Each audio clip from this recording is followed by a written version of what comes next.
তারপরে আসলো মূল্যবান ধাতু, তারপরে কাগজের টাকা, তারপরে প্লাস্টিক মানি, এখন ক্রিপ্টোকারেন্সি, ডিজিটাল মানি।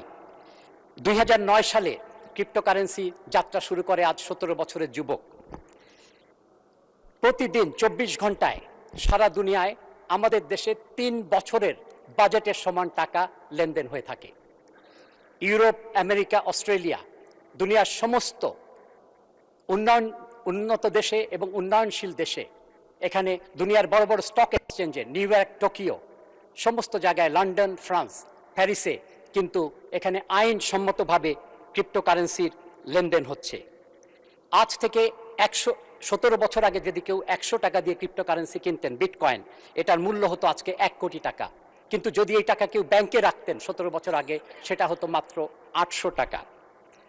ডাইনোসর বিলুপ্ত হয়েছে, কিন্তু তেলাপোকা টিকে আছে অ্যাডাপশনের কারণে। কিউবা সহ দুনিয়ার 3টা দেশে মানুষ বাজারে যেয়ে, মুদির দোকানে যেয়ে তারা ক্রিপ্টোকারেন্সি দিয়ে কেনাবেচা করতে পারে।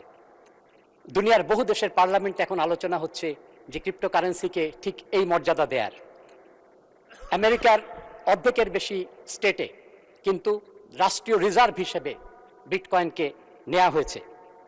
এখানে রাজস্ব আয়ের উৎস হতে পারে, কারণ ক্রিপ্টোকারেন্সিতে ফাঁকি দেওয়ার কোনো কায়দা নেই। কিন্তু আমরা এখনো এখানে যাত্রা শুরু করতে পারি নাই। ক্রিপ্টোকারেন্সি যদি একটা সোনার বার হয়, তাহলে ব্লক চেন টেকনোলজি হয়েছে সেই সোনার খনি। আজকে সেই কথা বলার সুযোগ আমার নেই।